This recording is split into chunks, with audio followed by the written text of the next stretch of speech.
I don't even know if this is necessarily picking up the construction that is now going on outside of my apartment. Um, if it's not sirens and that, it's something else, of course. So, what can you do? Oh man, I'm freaking stressed today. Jesus Christ. Anyway, so this is, I guess, the next video, uh, whatever I do decide to call it. And I I'm happy with the way the original one came out, in a way, because it was literally just a stream of consciousness, and a bunch of you guys said, this works, and I'm happy to hear that because I kind of enjoyed it. But if nobody really gave a shit, then there's really no point in doing it. So we're doing another one, and I mean, since I really don't have much to go on in terms of like an update thing, I get. Oh, technically, maybe. So my digital audio interface, which is how I play guitar because I actually don't own an amp anymore. Everything goes to the computer. I decided to shit the bed, so now I have no amplification.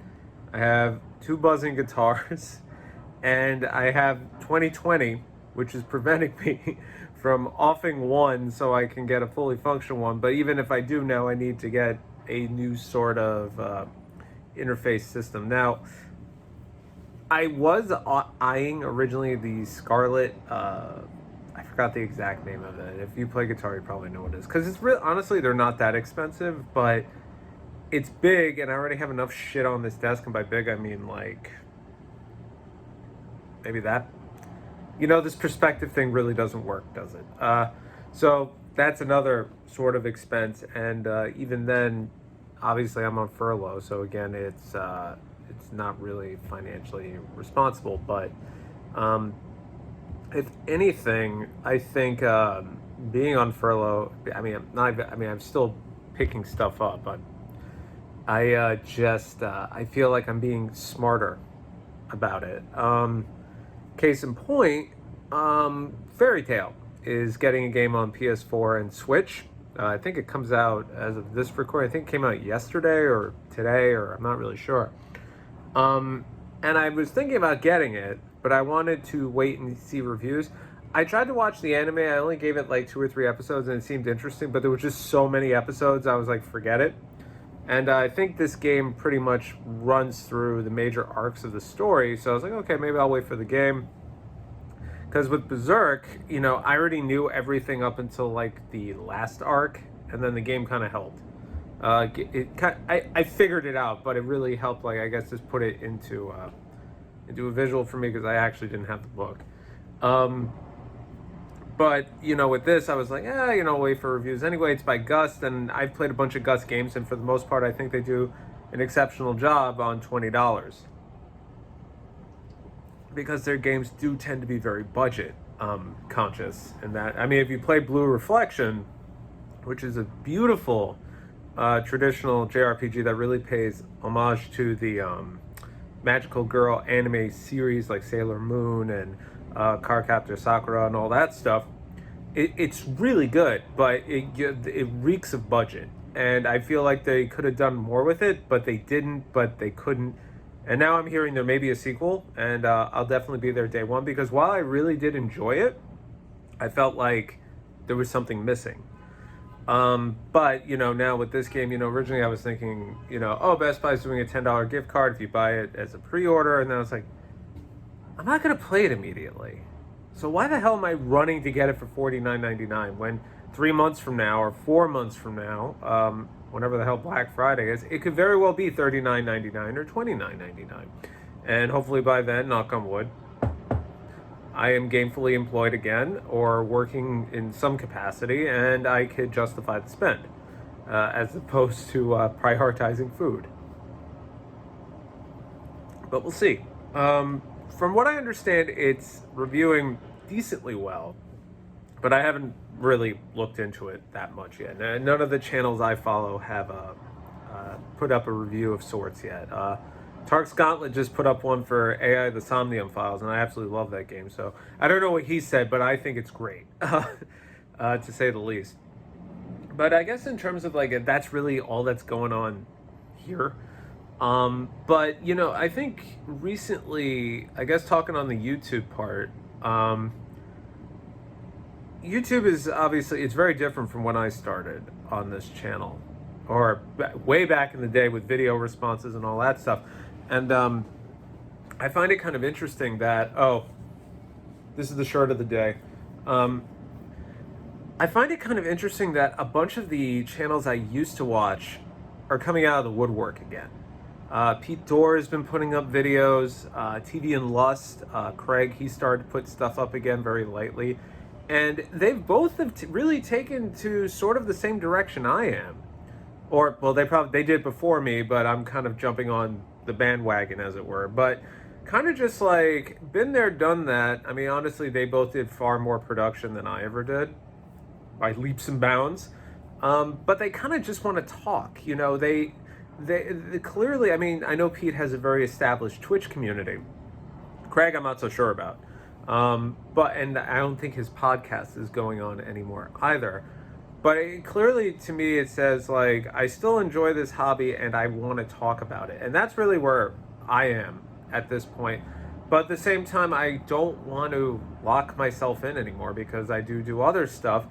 And I think with 2020, what it really has taught me is I really do enjoy this hobby and it has gotten me through a lot of stuff. But honestly, I've just played so many games just for the fact that I have had nothing to do, that the hobby itself doesn't become a hobby. It just becomes a routine. It used to be like, oh, goody, I get to play 1 hour of this thing. Now it's like, oh, yeah, I have from 4 a.m. until 10 a.m. to play this thing, and then I can work out and do lunch and all that stuff. And, and that's pretty much how today went. I finished Wind Waker. And then I went out to the post office, ran some errands, social distancing, of course, came back, worked out for 45 minutes, made lunch, and now I'm sitting here doing a video and doing a little bit of light preparation for a phone call I have later on this afternoon for something I have no idea what it is. But we'll see. But anyway, so with the whole YouTube thing, as I was saying, a lot of channels have come out of the woodwork, and then interestingly enough, in this whole day of social media, which I honestly, this is pretty much it for me. I have a Facebook, and those of you who have me on Facebook know I don't post shit. I pretty much just lurk and look at everybody's baby pictures. I don't even give a thumbs up anymore. But some YouTuber, Food for Dogs, she is an older lady, and she put up a video, I think showcasing her Atelier collection. And it blew up, and all of a sudden she went from saying a couple of thousand subscribers to a couple of 100,000 subscribers. I don't know the numbers. I've actually been subbed to her for a little bit, and then YouTube did that whole unsub thing, so I thought she just stopped posting. So if you don't know, you haven't seen this whole viral bippity boppity boo, she is an older lady from New Zealand, and she's into JRPGs and niche stuff. Now, I haven't been a subscriber for, I haven't seen all of her videos per se. They do tend to be long format, similar to me, but a little bit more in depth. She is so genuine, very warm, her channel I do feel like is very like, it's like she's speaking to you, as it were. So now she gets all these additional subscribers, and the internet became the internet, and everybody kind of just was like, oh, she put up a video about it and she spoke for herself. And honestly, I think she pretty much laid the hammer down. But, she's like, listen, one of the comments that she mentioned in the video, which cracked me up, was somebody was like, have you ever heard of Xenogears? And the look on her face is like, who the fuck are you? I've been alive since before Xenogears, and I've been playing all these JRPGs. I think I know what it is. And I don't mean to throw age in there, but it's just, and she was actually much more eloquent and polite about it. And she even said, please don't take this the wrong way, but please stop with certain comments and, nicknames and all that stuff. I don't find it cute. I don't find it funny. And I gotta say kudos to that, because a lot of people don't do that. And she did it in a very mature, uh, well thought out way. And she mixed in, like, not even so much jabs, but just being like, listen, I'm over this shit, all right? We're not playing this game. And I really appreciated it. And I was like, good for you, good for you. So anyway, so she had just put up a video for the Fairy Tail Guild box, which is the collector's edition, I think, from Bandai Japan. And all of a sudden, I really want the game again. So here we go, full circle. But, a lot of the channels I've been watching on YouTube, I honestly really don't discover new channels anymore. It's very rare. And normally I find out about them through mentions of other videos, like Gaming Off the Grid. They do YouTuber of the Month, they do all that stuff. That's really how I find out about new channels, because a lot of the channels I've watched over the years pretty much just do the same thing at this point, and I have so many news channels it gets kind of old. And by old, I don't mean like I don't watch and consume the content. It's more like, the Switch has a mini direct, and all of a sudden, mini direct. And then Microsoft does a thing, which, by the way, what a fucking waste of an hour. I was so hyped for next gen, and now I'm not. And I do think maybe 2020 has something to do with it, because I'm trying to be a bit more mature. But then Analogue is like, oh, wait a minute, we have this new handheld Analog Pocket. I'm like, you motherfuckers. I have your Super Nintendo, I have your Genesis, I don't have your NES because I have an AVS, and now you make the Pocket that I've been waiting for. And then the adapters for Neo Geo and Lynx. I really, really wish it was all in one unit, because that would be an instant sell for me. And I really, really want it, but I can't really just go around chucking $200 randomly. I realized I probably could have just done some B-roll there, but considering the camera was doing this weird skippy thing last time, I thought maybe I'd just cut and just do it live, I guess. Because I already have a backlit GBA, and it's in a custom color. And by the way, these batteries do not leak. So if you ever forget to actually change your batteries, look into the Energizer lithiums. They last forever and they don't leak. And then I have a Neo Geo Pocket. And the screen, I'm obviously not backlit because I'm too lazy and cheap, but the custom GBA itself was not cheap. It was over 100. But considering out of the box, the Pocket really only does your Nintendo-based consoles, or handhelds, to me it's kind of like a parallel step. But the adapters are what sells me on it, because then I don't need this Neo Geo thing. And honestly, the Lynx, I was thinking about getting an Evercade just to do the Lynx and some like the weird indie stuff. But between me buying packs and everything else, I may as well just buy the carts, because Lynx games really aren't that expensive. And I do believe there is a flash cart solution, listen to you, a flash cart that pretty much does all of it. I haven't seen it. I don't know if it's expensive to make or not. I know the Neo Geo Pocket one, it has its little quirks where it can only load one game at a time, and if you restart it has to delete it and then reinstall or some such thing. I'm not really sure. Oh, by the way, I forgot to mention I'm shooting 60 frames per second today, because apparently the phone could do that. Not that we're doing anything fast moving, although it is kind of weird just to see myself moving so fluidly.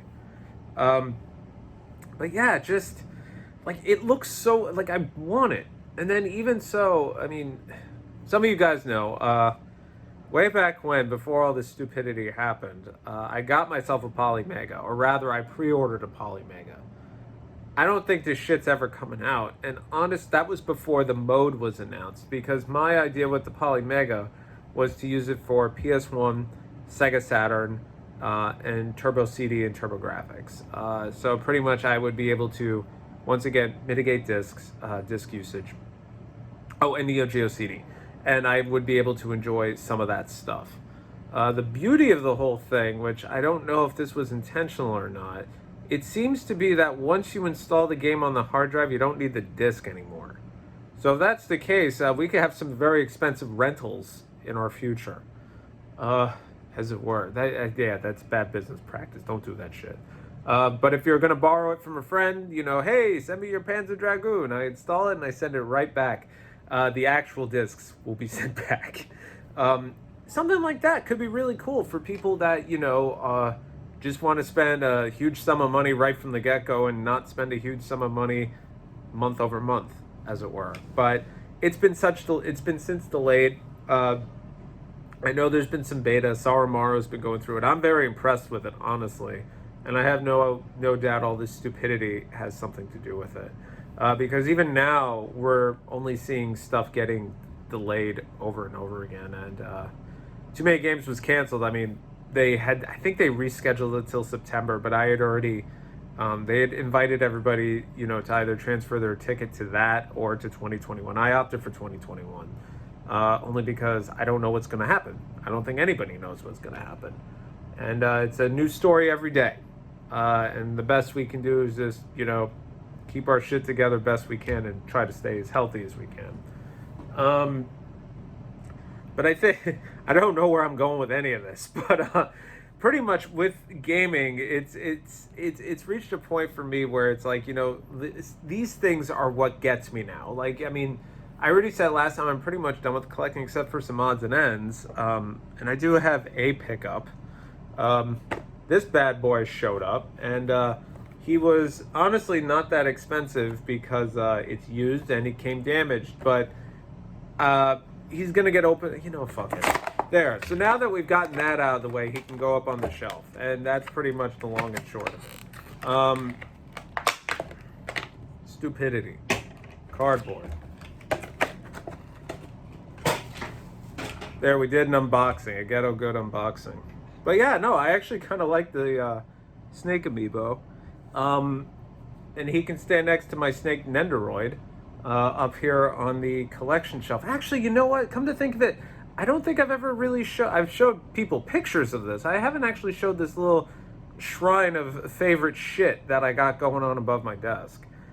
Pretty much, it changes over time. I kind of just change it as I go. I mean, you can kind of see some of my favorite stuff, I guess you could say, because it's all kind of just wedged in there. But yeah, I change it from time to time. Pretty much everything kind of just rotates around the Yakuza 6 box just because it's so big.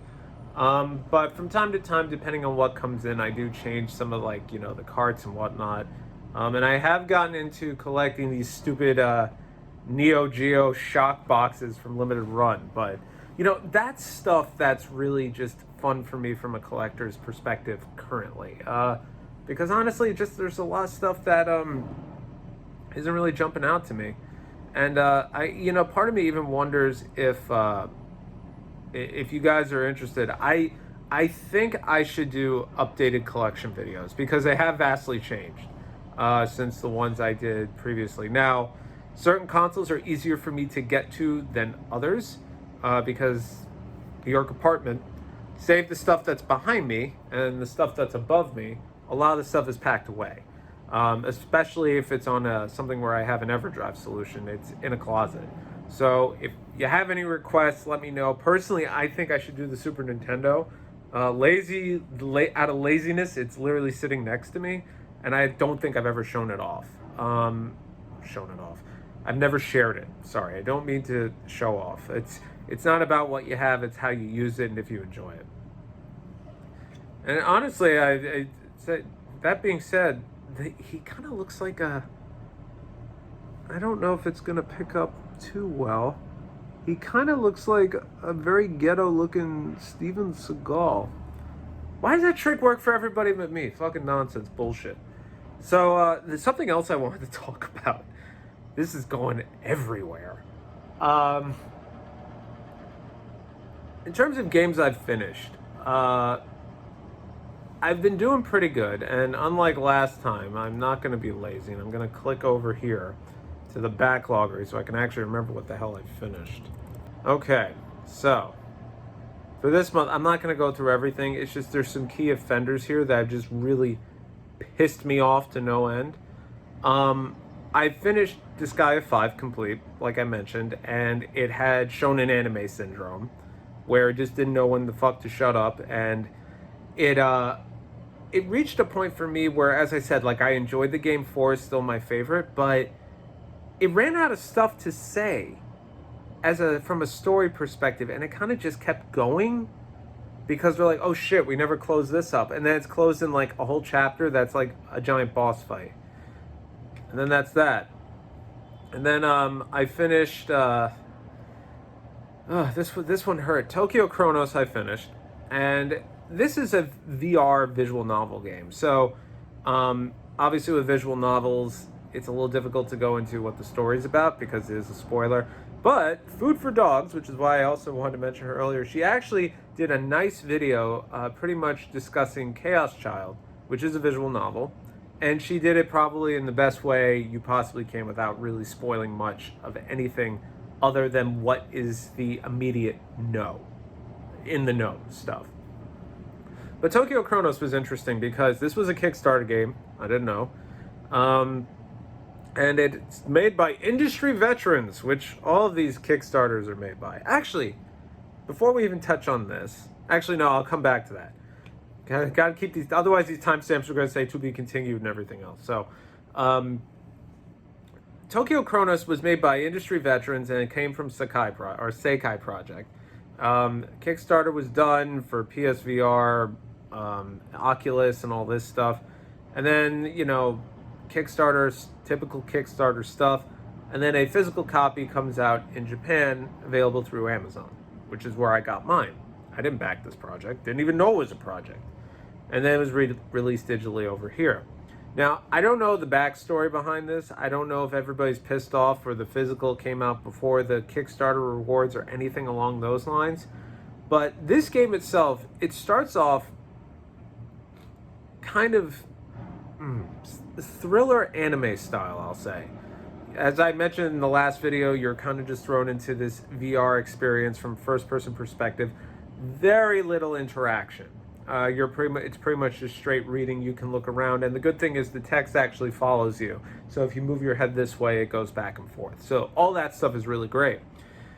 The problem is once the story actually starts to get built up and interesting, they basically give you an info dump because they have to at this point because you're literally at the end. And then, for the sake of giving you more game, they cockblock you into a decision where you have no decision. Credits roll, and then you're presented with the alternate routes. I'm like, dude, what the fuck? We could have done this in one step.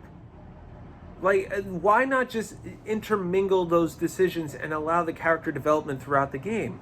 Or let me build the relationships myself. Don't fucking create a whole secondary story. That made no sense to me. Now, admittedly, there are some interesting bits in there that do expand the characters and, your affiliations and whatnot. You do get a true ending that way, and you can now skip dialogue you've already read. Too fucking late. Why? That is, to me, it just says, oh shit, we finished the story in 8 hours. We gotta do this again. And I got 3 endings. And honestly, the true ending, you kind of sort of figure it out from the normal ending because it basically just doesn't let you pick it, which is really fucking stupid. Now, maybe they needed to do more game. I'm not really sure. But then we have an older game, which I just finished, which was Wind Waker. And I'll say this right from the get-go. As a kid, I never played it. The art style did kind of gross me out as a kid. Now as an adult, where I long for the cartoons of yesteryear, the cell shading looks really good. And it's kind of endearing.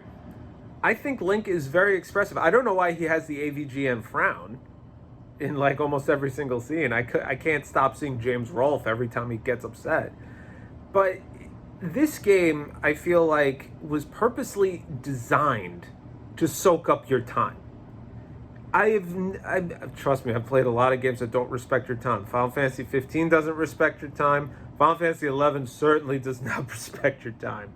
I feel like the game, honestly, it could have, the whole scavenger hunt bit, there is no reason why none of this could have taken place during the actual game. Like, this is end game shit, in my opinion. It doesn't need to be all of a sudden like, oh, by the way, guys, we fucked up. We totally forgot this. Let's just throw it in at the end. We'll make it another 10 hours. What the hell? It's seriously, following the, I'll stick to elements, the Earth Temple, I was like, damn, you know, this dungeon was actually pretty good. The one following that, man, this is pretty good. Now it's like, oh, okay, so we need to do one more bit, and then we can go fight, fuck it, it's Ganon, everybody knows. But then all of a sudden it becomes a scavenger hunt, a fetch quest. Did you get these collectibles thing? Did you do the side quest thing? Between that and the sailing, I was ready to freaking I played on the Wii U. I was ready to throw the Wii U Pro controller through the television. And the final boss fight, honestly, was super underwhelming. Very little payoff. And to me, it's like, I don't know if it's like one of those things where, from a story perspective, they kind of finished everything and they're like, okay, we got to layer in more gameplay just to pad it out because it's over too quick. It's over too quick. It's a Zelda game. It's supposed to be 40 hours plus. I don't know. Now, I finish it, and at the end, I go, you know, this was a very competent and good Zelda game. Huge development story standpoint in reference to the overarching Legend of Zelda lore. Huge. Still impactful to this day. I knew it, but then I got to see it, and it still got me. But then once we get to the final fight and I see the ending and everything else, I'm kind of like, wow, that sucked. Like, not the game, but just that whole bit at the end. Just, it completely took my Zelda fandom. It completely took all enjoyment I had from the game, despite the janky controls, the frame drops, and everything else. Because let's be honest, the game came out in 2002, and I am playing it 18 years later. And 2002 for the GameCube. I expected there to be some jank. I did not expect the Wind Waking to be so fucking stupid with the controls. I play an instrument. I know rhythm. Why is the game not recognizing proper rhythm? It says play it in 6/8. I'm like, oh, cool, I know how to do that. No. But it didn't respect my time. And I think coming off of Tokyo Chronos, which literally said, okay, you played this game for, I think at this point it was 12 hours for me. We have another 12 hours that we put behind a wall so you can't get to it. And you may be saying, yeah, okay, Alex, but you played 999, you played Virtue's Last Reward. Even AI Somnium Chronicles does that too, because it is the 999 guy, and that's kind of his shtick. But they do it in such a way where it's kind of respectful. You know, they give you a timeline, and you can jump to any particular point where there could have been a decision or an ending or something along those lines. With Tokyo Chronos, you don't get that. You get to skip dialogue you've seen, but you're still in the same scenario. You're still getting some of the same interactions. There are variances and there are some decisions in there now. But ultimately, it's kind of like it's ham-fisted. It's thrown in. And I'm like, industry veterans. From a story perspective, maybe that's what they wanted to do. But I think, and I haven't played this game, but I've heard enough commentary. The Last of Us 2 has been very polarizing, and a lot of people say this game is way too fucking long for what it is. I don't know. I played the first one. I didn't really care for it. The ending was nice. And I don't mean the credits. I mean the ending was actually nice. But ultimately, I was like, you know, people are just like, it's too long. It does this. It does that. It's not what I wanted. Da-da-da-da. And it made me wonder if gaming has reached the point of storytelling where they need to start hiring, hear me out, movie editors. Editors that are skilled in taking 12 hours of Lord of the Rings and condensing it down to 6. Because I feel like a lot of these writers, and I do not mean to take away from artistic storytelling or, you know, undermine the artist at all, because writers to me are artists to a degree. That's what they are, let's be honest. But it also reaches a point where, from a pacing perspective, from a reader perspective, from a watcher perspective, you know, they may be able to say, okay, listen, this 12 hours of content is great, but as an editor, it is not going to fly. You know, from a viewer perspective or from a listener perspective, people are just going to get bored and leave. Hell, my click-through rate, my retention is about 15 minutes anyway. I get it. Do I want to try to speed it up? Sure. Have I tried to edit? Yeah. Does it always happen? Fuck no. But there it is. And I'm really beginning to wonder if, sorry, my iPad blew up. I'm really beginning to wonder if that's becoming a thing, especially more modern titles, of course, where cinematic storytelling is becoming more and more prevalent. Well, I miscalculated that. I got a phone call in the middle of this. But honestly, I think that's really what it is. I think video games need editors at this point, particularly when it comes to some of the storytelling bits, because RPGs, yeah, they do tend to be long, and yeah, there's development, there's battle systems and all that stuff. But sometimes I'm like, you know, and I'm not talking about the endless dudes corridors that I always bitch and moan about, like at the end of Uncharted 3 where everything's falling down and people decide that they want to try to shoot Nathan Drake as he's trying to escape from a burning building, just as they are. I'm talking about where arcs and last minute bookend and tie-ups and everything else are just thrown in because, shit, we explained this 12 hours ago and, you know, we never actually tied it up. If it is that inconsequential, take it out. That's just me. Anyway, I'll see you guys in the next one. Take it easy.